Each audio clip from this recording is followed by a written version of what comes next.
Congressman, when moms and dads lie down to sleep at night and can't, one of the things they're worried about is cost of living, high prices. Isn't that true?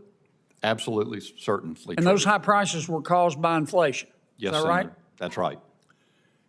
And inflation has come down. That's a good thing, right? It is a good thing, Senator. But that just means when inflation has gone from 10% to 3%, that prices are rising less quickly. They're still rising, aren't they? Yes, Senator. That's called disinflation. That's if they fall, that'd be disinflation. Yes, sir. No. If the rate of inflation comes down, that's disinflation. Oh, I beg your pardon. Okay. If prices come down, that's deflation. Yeah. Now, most Americans, they don't read Aristotle every day. They're too busy earning a living. They don't know the difference between deflation and disinflation, but they sure as hell understand that the high prices have remained, don't they? Yes, Senator. We've got a lot of work to do around here. Yes, And sir. we need 4 years to do it. And we need a cooperative House and Senate to do it. I agree, Senator. If we don't get these high prices down, we're not going to have 4 years. We're going to have a divided Congress. You can write that one down and take it home to mama. Yes, sir. This election was about the economy, and people are still worried about these high prices. Now, one way to get these high prices down, to reduce prices, not reduce inflation, reduce prices, would be to reduce the amount of federal spending. Isn't that true? I think so, Senator. Because that's how we got here, was with the massive amount of federal spending that President Biden perfected. So if we can reduce the federal budget, we can reduce prices. Yes, Senator. That's one thing you and Mr. Vogt can do. Number two, if we deregulate, that'll reduce prices, won't it? It will, Senator. Why is that?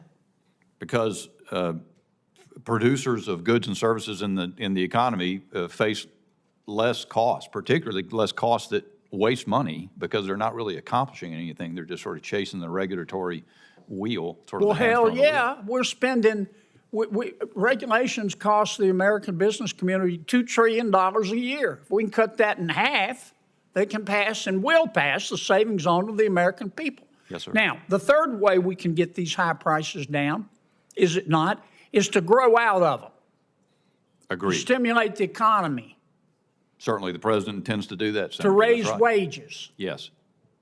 Real wage gains. So this idea that we have to go into a recession in order to have deflation is not really true, is it?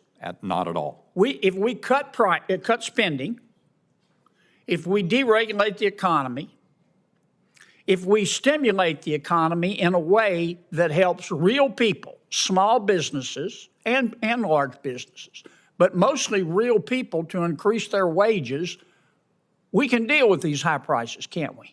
That's exactly right. Well, that's what I hope you gentlemen will do. Well, we'll need help in Congress. And focus. I haven't heard enough about deregulation. I mean, I know these other issues that we're talking about are important, but that's the surest way I can assure you, Senator, in the that short term while we're working on a reconciliation bill. The surest way is to deregulate and reduce the spending. I can assure you that is a focus that Director Vogt is focused on like a laser, and the efforts getting ready to get underway. Yeah.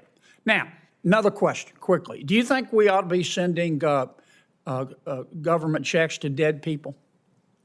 No, Senator, I think that's poor management. During the pandemic, we sent out $1.4 billion of checks to dead people, didn't we? I don't have the figure, Senator, but I wouldn't be surprised by that, given everything. And they were that I said. cashed, weren't they? They generally get cash whether they're dead or not. What does that tell you? Somebody's live. Yep. Now, Senator Carper and I passed a bill. It took us 2 years. To try to stop that, when you die, the state sends your name to the Social Security Administration. Your name goes on what's called the death master file. Yes, sir. I went to Social Security and I said, can I see the list? They said, sure. I said, who do you share this with? They said, nobody. We can't. We don't have statutory authority. So you don't share it with the do not pay folks at Treasury? They said, nope. It's against the law. Well, rather than argue with them, Senator Carper and I passed a bill. But believe it or not, to say Social Security, share the dead people list with the rest of government, for God's sakes. Put down the bong and share it with them. And believe it or not, we had opposition. So we had to agree to a 3-year trial period. That 3-year trial, we've saved a bunch of money. That 3-year trial period is up at the end of 2026. I've got another bill with Gary Peters to extend it, to make it permanent. You guys got any problem with that? Well, Senator, I cannot speak for the president or for Director Vogt. Oh, go ahead. But I can't, it's hard for me to imagine who would be opposed. Well, you'd be surprised. No, sir, I wouldn't be surprised as it turns out, but I still can't imagine who would be opposed. Okay. You going to follow the law? Absolutely. Absolutely. You going to defy court orders? No, sir. Thank you, Mr. Chairman. Thank you, Senator. Dead people have a very good lobby. Welcome to the Capitol Brief, your fast, clear, and insightful breakdown of what's happening in American politics. From the halls of Congress to the heart of national debates, we bring you sharp analysis, powerful moments, and the stories shaping our nation, with a special focus on Senator John Kennedy and key voices from the Republican side. If you want real talk, straight facts, and bold commentary, you're in the right place. Hey, don't forget to like, share, and subscribe to stay updated with the latest from Washington. Thanks for watching.